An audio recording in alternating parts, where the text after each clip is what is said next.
Hello friends, स्वागत है आप सबका आर्या एंटरटेनमेंट के कहानियों की दुनिया में। दोस्तों, हमने कुछ दिन पहले ही जूल्स वन द्वारा लिखित मिस्टर्स आइसलैंड का पार्ट 1 अपलोड किया था।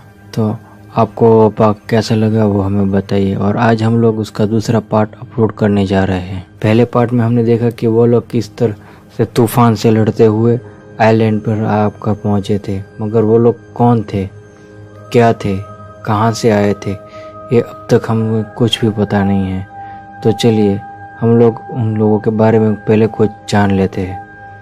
हमने इससे पहले के पार्ट में देखा, अरे हम नीचे जा रहे हैं कि ऊपर जा रहे हैं? और अब भाई ना ही नीचे जा रहे हैं ना ही ऊपर जा रहे हैं, बल्कि नीचे गिर रहे हैं।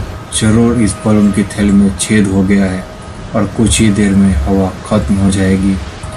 जमीन जमीन 6 दिन के बाद पहली बार उन्होंने जमीन पर पांव रखे थे, लेकिन नीचे उतरकर उन्होंने देखा तो 5 की जगह सिर्फ 4 ही दिखे। चैप्टर 2 कैसे आए। यह मुसाफिर कैसे आए यहाँ पर वह कोई चोर या डाकू नहीं थे। यह ऐसे तूफान में अचानक फंस भी नहीं गए थे। उन लोगों का थोड़ा सा पूर्व इतिहास जान लेते हैं। सन 1865 की साल की शुरुआत में अमेरिका के उत्तर और दक्षिणी राज्यों के बीच बड़ी लड़ाई हो गई। लड़ाई के कारणों में हम लोग नहीं उतरेंगे।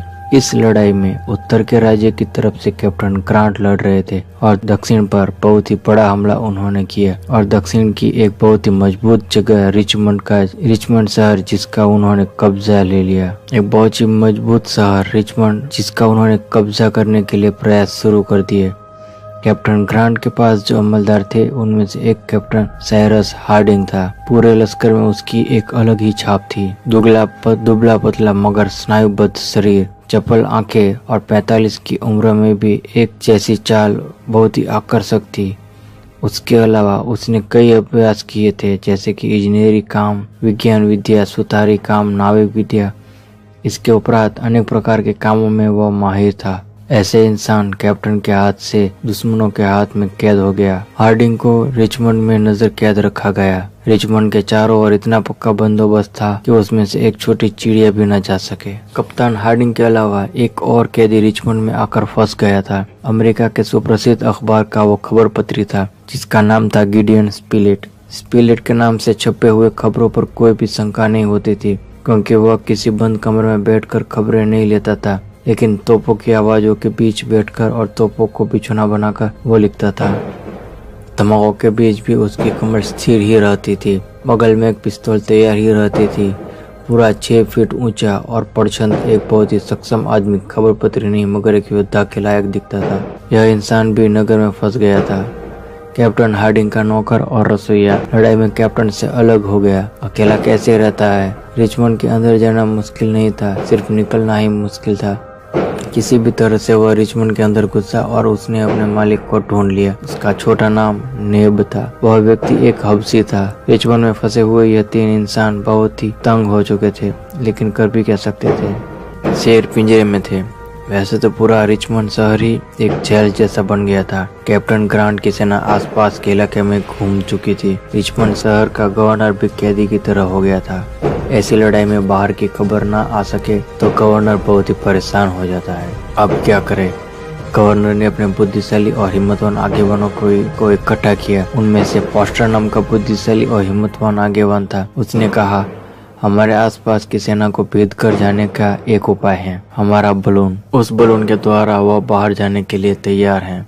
फॉस्टर की योजना स्वीकार की गई और बलून को तैयार करने का आदेश गवर्नर ने दे दिया। बलून दूसरे दिन शाम को निकलने वाला था, लेकिन सुबह से ही हवा में कुछ बदलाव नजर आए। दक्षिण पश्चिम दिशा की ओर से पवन की गति बढ़ने लगी और पवन साधारण होता तो उनके लिए बहुत ही अच्छा होता, लेकिन पवन की गति बढ़ती रही और शाम तक उसने आंधी का रूप इख्तियार कर लिया। इस तरह के तूफान में बलून लेकर जाना पागलपन था। उस वजह से 18 तारीख को निकलना रद्द किया गया। दूसरे दिन तूफान की गति कम होने के बजाय और बढ़ने लगी। उस दिन शाम के वक्त हार्डिंग अपने मकान के पास खड़ा था। तभी पीछे से किसी ने आकर उनका हाथ पकड़ा। पीछे घूमकर देखा तो एक खलासी जैसा इंसान उनके सामने खड़ा था। उस इंसान का नाम पेनक्रॉफ्ट था। वह वर्जीनिया प्रांत का रहवासी था और काम से एक खलासी था और पूरी दुनिया घूम चुका था। समुंदर उसका घर था, लेकिन वह भी घर के काम से यहाँ आया था और उसी दरमियान लड़ाई शुरू हो गई और फंस गया। इसमें से किस तरह से निकला जाए वह रात दिन उसी योजना करता रहता। यहाँ से भागने के उसके सारे प्रयास निष्फल हो चुके थे। हार्डिंग को वो सिर्फ नाम से पहचानता था। रिचमंड शहर में वह कैदी हैं इतना वह जानता था और आज अचानक उनसे मुलाकात हो गई। कैसे हो कैप्टन साहब? यहाँ से निकलने का कोई ख्याल है? खलासी ने सवाल किया। साइरस हार्डिंग ने उसको पूरी तरह से पहले देखा। इस तरह से किसी दूसरे ने अगर पूछा होता तो हार्डिंग उसे बदमाश ही समझता, लेकिन खलासी के मुंह पर उसकी मासूमियत दिख रही थी। आप कौन है? खलासी ने अपनी पहचान दी। ठीक है, किस तरह से यहाँ से निकलने की योजना है आपकी? चलो घर में जाकर बैठते हैं। और दोनों घर में आ गए। आपको पता ही होगा यहाँ के गवर्नर ने एक बलून तैयार किया है, मगर उसमें कोई जाने वाला नहीं है, तो फिर वह हमारे लिए ही है, ऐसा मान ले तो। हार्डिंग सब समझ गया। आसपास की सारी मुश्किलों के बारे में कुछ ही समय में उसने सोच लिया। योजना एकदम सामान्य थी, लेकिन उसका अमल बहुत ही मुश्किल था। हार्डिंग में डर जैसी कोई चीज नहीं थी। खलासी भी अपने डर को समुद्र में फेंक कर आया था। अब सवाल सिर्फ इतना ही था, रिचमंड शहर में मरा जाए या फिर बलून में उड़कर मरा जाए। पूरी योजना को सोच लिया, दिन और समय तय कर लिया और खलासी उठा। लेकिन मैं अकेला नहीं हूँ, हार्डिंग ने उठते हुए कहा। कितने हो? और दो, एक मेरा नौकर और एक मित्र। ठीक है, आप 3 और हम 2, 5 लोग आराम से उसमें आ जाएंगे। तो आज रात 9 बजे तय कहकर अलग हुए। खलासी घर गया। खलासी के साथ उसके पुराने सेठ का बेटा हर्बर्ट था। बचपन में ही पिता मर गए थे, जिस वजह से खलासी को ही अपने पिता की तरह मानता था। 15 साल का जवान हर्बर्ट खलासी के लिए सब कुछ था। खलासी ने आकर हर्बर्ट को सारी बात बताई। हर्बर्ट बहुत ही खुश हुआ। तैयारी तो क्या करनी थी, बलून का सारा सामान उनके लिए तैयार ही था। इस तरह हार्डिंग ने स्पिलेट को बुलाकर सारी बात की। नेप भी वहीं पर था। 8:30 बजे बलून वाली जगह पर वह लोग पहुंच जाए, ऐसा तय किया। यह कोई आम मुसाफरी ही नहीं थी, जान की बाजी का खेल खेलना था। हार्डिंग उस जगह पर जल्दी पहुंचकर आसपास घूमकर बलून को चकासने लगा। अंधेरा हो गया था। वह घूम रहा था, तभी सामने से आने वाले किसी आदमी से टकरा गया।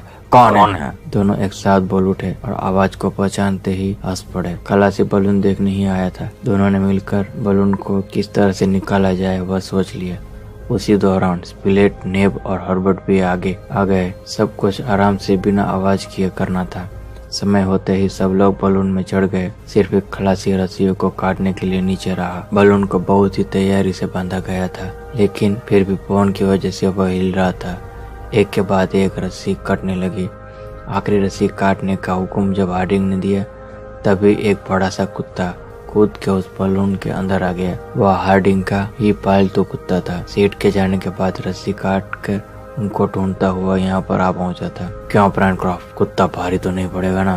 ना जी ना, खलासी ने कहा। रहने दो। खलासी बलून में आ गया और आखिरी रस्सी भी काटने के साथ ही बलून वहाँ से आजाद हुआ। बलून के मैदान के पास में ही ऊंचा मकान था, उसकी छत के साथ टकराया और मकान की छत टूटकर गिर पड़ी। चंद लम्हों में ही रिचमंड शहर की रोशनी दिखना बंद हो गई। 20 तारीख को निकले हुए ये 5 साहसी 25 तक तूफान में अपने देश से पता नहीं कितनी दूर उजान वैरान खड़क के ऊपर आ पहुंचे थे। उसमें भी जब किनारे पांव रखा 5 की जगह 4 ही थे। कैप्टन हार्डिंग और उनका कुत्ता गायब था। किनारे उतरने के साथ ही वह 4 लोग उनको ढूंढने के लिए तैयार हो गए। तो दोस्तों, कैसी लगी आपको हमारी आज की ये वीडियो? हमने इस वीडियो में देखा कि वो 5 लोग कौन थे और कहां से आए थे और किस तरह इस बलून में पहुंचे और आखिर में इस टापू पर आए। लेकिन अभी भी हमारे सामने सवाल खड़ा है, वह 5 थे तो वह 4 कैसे हो गए? क्या उन्हें हार्डिंग और उनका कुत्ता मिलेगा? आगे वो लोग इस टापू पर कैसे जिंदा रहेंगे? आगे क्या करेंगे वो सब देखेंगे अगले वीडियो के अंदर। तब तक के लिए अगले वीडियो की इन्फॉर्मेशन के लिए जाने से पहले हमारे इस चैनल को सब्सक्राइब करें और साथ ही में बने बेल आइकन को भी दबा दे, ताकि हमारे इस यूट्यूब चैनल पर अपलोड होने सारे वीडियो की नोटिफिकेशन आप लोगों को मिलती रहे। तब तक के लिए थैंक यू।